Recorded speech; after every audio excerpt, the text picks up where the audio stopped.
The prosecutors moved to make all those miscellaneous perfunctory changes to the indictment in the Chad Daybell case. Rex Huermann's wife wants to hear and see all the evidence in court before she decides if he's guilty. Alec Murdaugh says, "What's the rush? These other trials can wait." We have an update on the Kaitlin Armstrong trial, and the son of a powerful movie mogul is arrested, for murder, and then our dumb criminal of the day. Let's talk about it.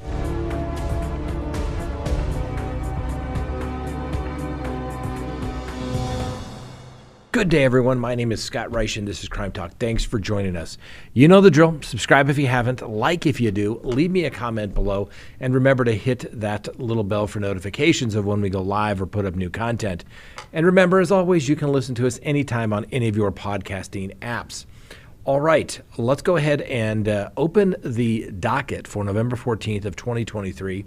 But before we get to the docket, we are streaming the sentencing hearing for one of the Fairfield teens who pled guilty to, remember, murdering their Spanish teacher? Well, that hearing is going to go for the next couple of days. As you may recall, Jeremy Goodale pled guilty last spring to first-degree murder. He and his fellow student, Willard Miller, admitted to killing their 66-year-old Spanish teacher, Huermann, back in November of 2021. Yeah, she was beaten to death with a baseball bat in a city park, and her body was left concealed under a tarp and covered by a railroad tie and a wheelbarrow. Now, as you can possibly imagine, the defense is basically saying, hey, they're young kids, their brain wasn't fully developed, so cut them a break. You know, they only killed a school teacher. So let me know. Watch it. I think it's interesting. It's all the classic stuff. Brain doesn't develop till they're 25. They shouldn't be responsible for anything they do. So go easy on them. Let me know. All right. First on the docket, the prosecutors moved to make all those miscellaneous perfunctory changes to the indictment in the case of Chad Daybell. Now, as you may recall, in the Lori Vallow case, there were some amendments that the prosecutor sought to make right before their last witness in their case in chief. The judge was not happy with the prosecutors. The defense objected to the amendment of the charging document, an indictment, up until the last moment. The defense had prepared to make their arguments under the particular subsection that was in the indictment. I mean, could you imagine being allowed to rely upon the indictment, the charging document that they went to all the trouble with, and then being allowed to just change it, the simple request? And I don't know, this is apparently a rule in Idaho that you can amend an indictment. Unbelievable. Normally, when you make any amendments to an indictment, you have to go back and supersede. Supersede means to replace that was before it. Hence, when you have an indictment case, they have a indictment, then you have a superseding indictment, and if they make more changes or add defendants or change the paragraph under the statute that they're being charged under, the defendants would be, you have a second superseding indictment and third superseding indictment, and so on and so on and so on, because that's the way it was meant to be. Only in Idaho, okay? Only in Idaho were they allowed to do it in the Lori Vallow case. I think it's an issue on appeal. I mean, we're not in county court anymore where you get to amend the charging document right before you start trial. We're talking big boy court. We're talking a homicide case, and the prosecutors messed it up. And yes, we can go back and find the video where I said if the prosecutors want to do this correctly, in the Chad Daybell case, they may want to go get another indictment and supersede and make the appropriate changes under the grand jury system.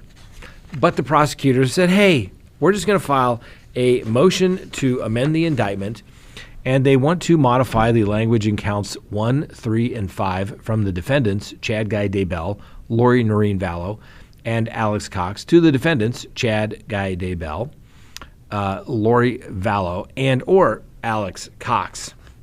Remember, they had all the different people. There are multiple people in a conspiracy, at least 5. They want to modify the language in Overt Act 10 under count 5 from months to months. You think, oh, that's just a perfunctory change. What's the big deal? Well, because it is an indictment. And the prosecutor's basically saying, hey, we're actually making this more difficult for us. But that's not the point. They're saying the subsection that we want as it relates to the theft statute includes the wrongful taking and obtaining and withholding another property with the intent prescribed within the particular statute. Now, they're saying that actually makes it adding an extra element to the offense. But that is not the point, okay? Now, I'm sure Judge Boyce is going to allow the amendment and say, well, at least we did it earlier before the last witness in the case in chief. But like I said, I've never seen an indictment amended on the fly. It is unbelievable to me. But the more we see about Idaho, things just are a little different, at least anywhere I've practiced and the federal courts that I've practiced around, for the last 28 years. But that is the change that is being made. Now, another motion that was filed, rather weird. It's a motion confirming there is no court order restricting contact between the defendant, Chad Daybell, and his co-defendant. So let me just read this motion. You would think the prosecutors would know what the heck was going on. It says on January 19th, 2023, a motion was heard in Lori Vallow's case, Fremont County case number 22-21-1624, requesting the defendants be allowed to meet with their respective counsel present for a strategy session. At the time of the motion was heard, the cases were still joined for trial, so all parties were heard on the motion. The court denied the motion, finding that the Idaho Rules of Evidence 507 would only be applicable for mediation, which was not occurring, concerns about the potential for the defense attorneys to become witnesses, and security of the parties. The court did not specifically enter any order restricting and or prohibiting communication between the defendants at that time. The state is unaware of any additional orders put in place by the court addressing the defendants' contact with each other or restrictions regarding that contact. Since the entry of the order on the co-defendant's motion for a joint strategy session, defendant Vallow Daybell has been found guilty of all charges and was subsequently sentenced to life in prison on July 31st of 2023. At the time of the sentencing, the court transferred custody of defendant Vallow to the Idaho Department of Corrections and, in doing so, relinquished jurisdiction over her and her case, with the exception of some of the limited purposes, such as a hearing under Rule 35. That'd be ineffective assistance of counsel. The state is seeking an order finding and or clarifying that there are currently no restrictions in place by this court in the form of a no contact order or otherwise prohibiting contact between the defendant and the defendant Vallow Daybell. If such an order was in existence, the state would seek clarification as to whether it would still be applicable for the defendant Vallow, since the court has relinquished jurisdiction over her case and most purposes, including the ability to restrict her contact with others. Normally, in any case, there is a protection order that goes in place. It says you basically can't harass, intimidate, retaliate against any witnesses in the case, usually don't have contact with any co-defendants in the case, etc. A couple things happen usually on sentencing. Usually if there's a protection order, say, for example, I am convicted or the defendant is convicted of beating your wife, and there's a protection order that says don't beat your wife, don't harass, molest, intimidate, retaliate against. That restraining order stays in place during the pendency of the sentence and even after parole in most jurisdictions that I've ever seen it. Here there was a protection order, or wasn't a protection order, but they said don't talk with the co-defendants. But why is the prosecution seeking clarification that the defendant, Chad Daybell and Lori Vallow, can speak? Usually it's the defense that wants to clarify that to make sure nobody gets in trouble. So I think that's rather interesting. And second of all, why is the prosecution not aware of what was going on? And third, Chad Daybell, I'm not your attorney, but listen to your attorney's advice. My advice is, I'm sure your attorney is saying, do not talk with Lori Vallow, your wife, because anything you say can and will be used against you. The privilege isn't going to protect you in any way. And so therefore, don't talk. It's almost like the prosecution is baiting Lori Vallow and Chad Daybell to talk to see if they can say something incriminating to one another. Very, very interesting and very bizarre, to say the least. So, hey, we'll bring it to you as soon as it comes in. We get it right off directly from the court, which I think is interesting because we brought this to you. We brought you a story about some of the filings in that case last week in our live show that we did on a Wednesday night. Tonight it's actually Tuesday at 6 p.m. Mountain Time. And people were doing stories about it for the next 3 days. We brought it to you that night. So just saying, stick around to Crime Talk when you need the breaking news. Next on the docket, Rex Huermann. That's right, the wife of the alleged Gilgo Beach serial killer, Rex Huermann, will attend court to see for herself if there is evidence he committed the atrocities that he has been accused of in court. Now, Asa Elrup, that's his wife, visited the jail, the detention facility, for the first time since he was arrested on July 13th, and spent up to an hour with him on Wednesday. Now, she filed for divorce 6 days after Huermann was charged with the murder of 3 sex workers whose bodies were among the 11 found on a stretch of a coastline close to Long Island back in 2010 and 2011. Now, Ms. Huermann's attorney confirmed the visit with Mr. Huermann and said that she would be attending her husband's trial to see if he is guilty of the crimes, which basically makes you think she doesn't believe it. Oh, Rex couldn't be the guy. I know Rex. He's not that kind of guy. She's given him the presumption of innocence. I kind of like it. She's going to go to court, and then we'll see what evidence shows up. Anyway, she wants to hear and see it in her own words, and she wants to play it out in court. She doesn't want to see what the media has put out or what some people are saying on their podcast. I get it. Let's bring it to court. Hopefully it's televised. We all should be able to see what evidence they have and whether they can prove their case beyond a reasonable doubt. For those who aren't familiar with this case, the Gilgo murder case, Mr. Huermann has been charged with the killing of Melissa Barthelemy, Megan Waterman, and Amber Lynn Costello, who disappeared in 2009 and 2010. Police say he is the prime suspect in the killing of Maureen Barnes as well. And next, old Alec Murdaugh. God, this guy just won't go away, but he's the gift that just keeps on giving. Well, he's got another financial trial that is supposed to begin here in the next 2 weeks. And the attorneys that are representing him have asked that the case be moved, a change of venue. Now, as you may recall, Alec Murdaugh has lots of other legal issues, more than just the killing of his wife and his son and those federal wire fraud charges. That's right. He's got 100 other charges currently pending in South Carolina related to financial crimes spanning over several counties. And those counties include Allendale, Beaufort County, which is where I love. I have the Southern Command for CrimeTalk is down there in Beaufort, South Carolina, Colleton County, Hampton, and Orangeburg County. And well, Mr. Murdaugh has pled guilty in federal court, but that didn't resolve the state cases. So he's got that trial coming up. So what is a defendant to do? Well, since it's scheduled to start on November 27th, the attorneys for Mr. Murdaugh said, hey, we need a change of venue because they've been doing some selection of some of the grand jury's questionnaires to see what is if they're going to be able to get a jury. And this is the way, basically, a change of venue works, all right? Oftentimes, they say, I need a change of venue. This is terrible. I can't get a fair trial here. Well, Alex Murdaugh may actually have a chance of getting that. So when the jury questionnaires go out on a high-profile case, they'll ask you, what do you know about this case? Can you be fair and impartial? And, every defendant says, we need to move this case. I can't get a fair trial. Well, normally you have to wait and see if you can actually seat a jury. So, like I said, jury trial's coming up. They want it moved out of a different county. And along with the media coverage regarding the Murdaugh case, the murder trials, he can't get a fair, impartial jury. Because apparently there have been 167 jury panel questionnaires returned to the court. 147 have reported knowledge about the defendant, Mr. Murdaugh, and the criminal charges. And attached to the motion are several responses from the potential jurors.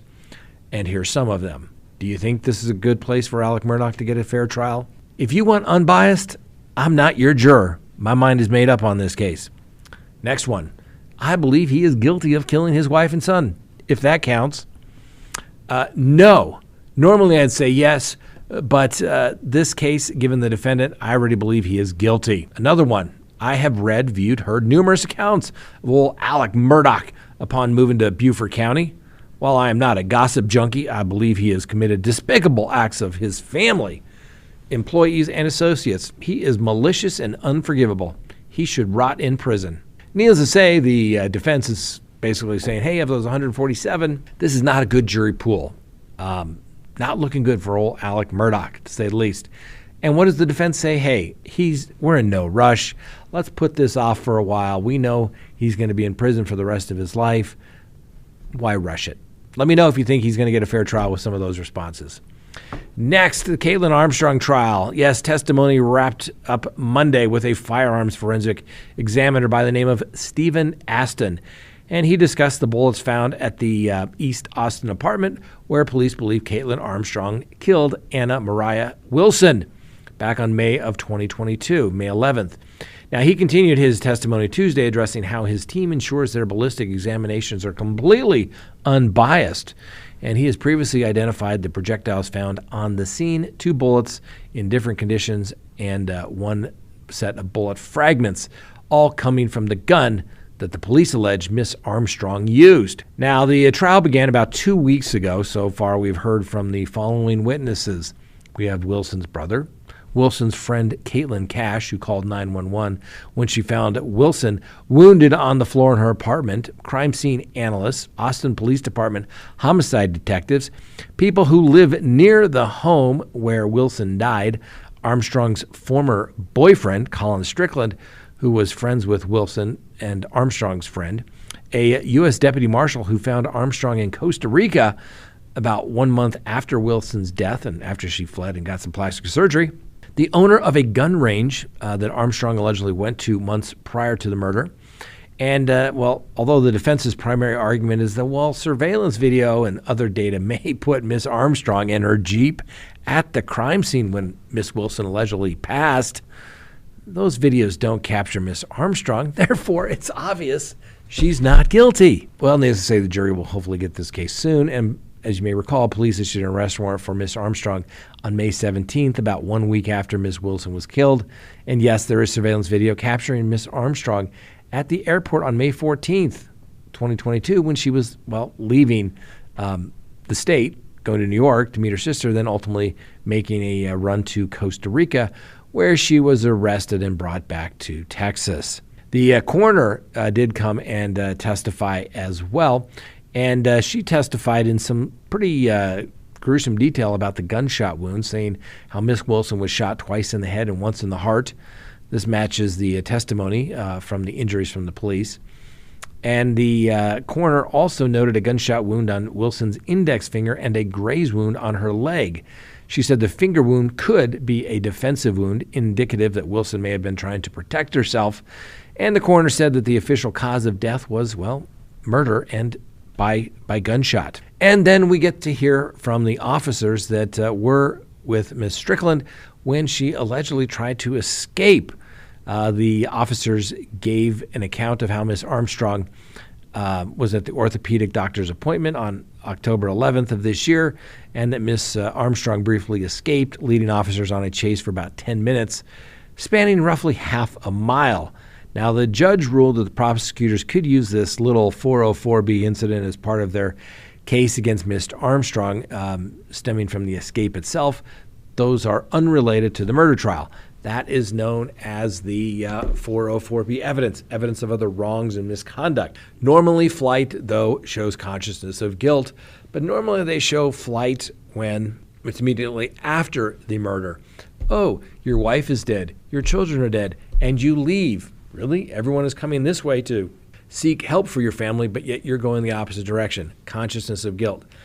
A little attenuated that she tried to escape, but it is just right before her trial, so probably just enough evidence so it won't get reversed on improper 404B evidence. And next on the docket, yes, when you're the son of a powerful movie mogul, by gosh, you think you can do practically anything, like possibly kill your wife and in-laws. Now, we'll give old Samuel Haskell Jr., the son of a powerful Hollywood agent, the presumption of innocence, but he has just been charged with the murder of his wife and his in-laws. The Los Angeles District Attorney announced the charges Monday that Mr. Haskell Jr.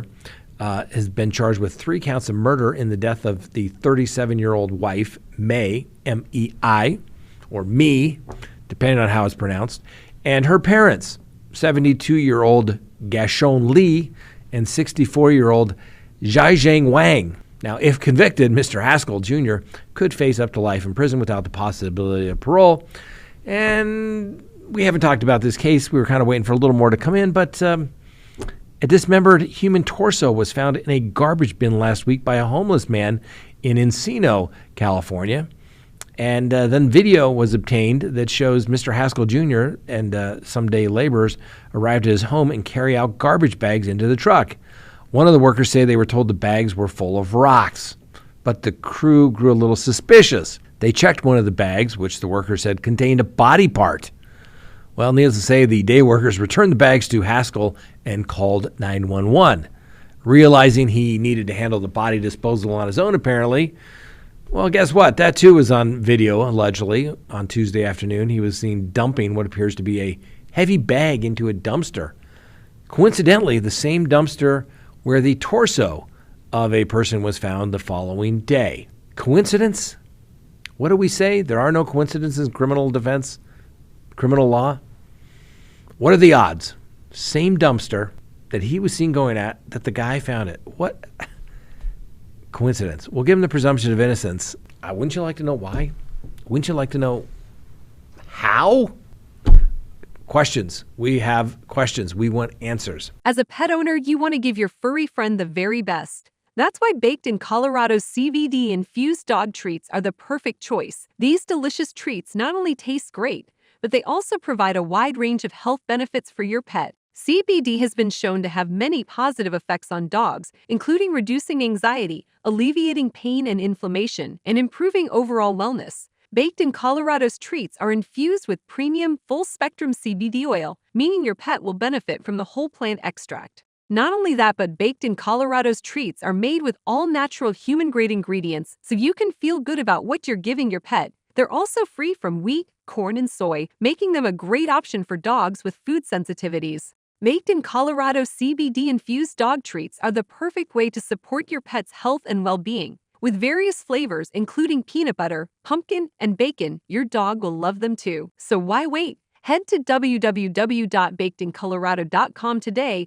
and order your dog a bag of these delicious and nutritious treats. Your pet will thank you for it. And next, our dumb criminal of the day.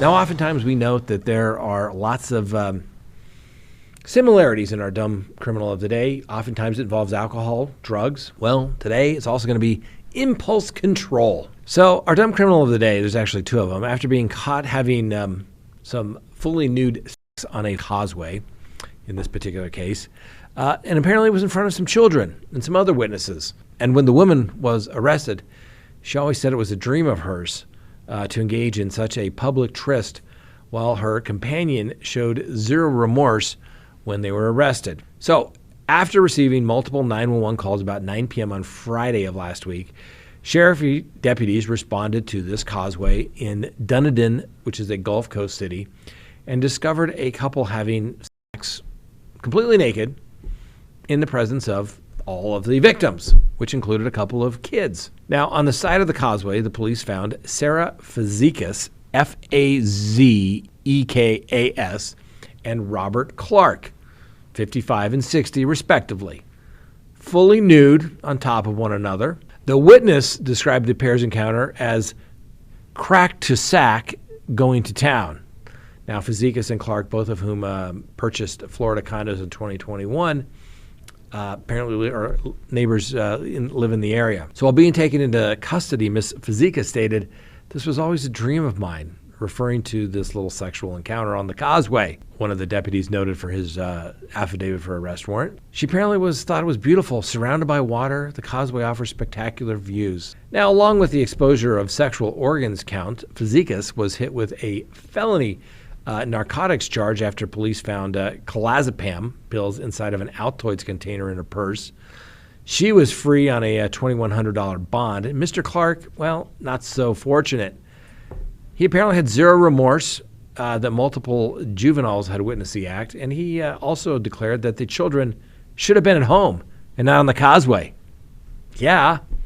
Anyway, Clark was charged with lewd and lascivious exhibition, which is a felony there in Florida, and he's being held in the county jail on a $50,000 bond, and the judge ordered that if he does make bond, he can have no contact with children. Now, you may say, why, Mr. Clark, such a disparity? Well, apparently Mr. Clark is a registered sex offender, and at the time of his arrest, he was a civilian Department of Defense employee stationed in Japan. Apparently, a search of his work computer turned up a series of inappropriate images, and he's apparently admitted to viewing them for self-gratification. Well, needless to say, he pled guilty to a felony, and Mr. Clark contended that the child images were to him a fantasy world and that he would never cross the line to actually hurt a child. Well, that sentencing statement didn't fly well with the judge, and he got 78 months in prison in order to serve a life term of probation following his relief from custody.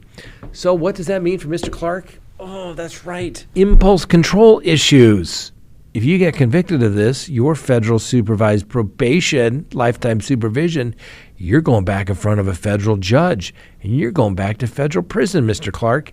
So the two of you, congratulations. I know it was a dream come true, but a little impulse control could have saved you a lot of trouble. All right, thanks for watching. Don't forget to join us Tuesday night, 6 p.m. live. We will be here. Thanks for watching. We'll see you next time.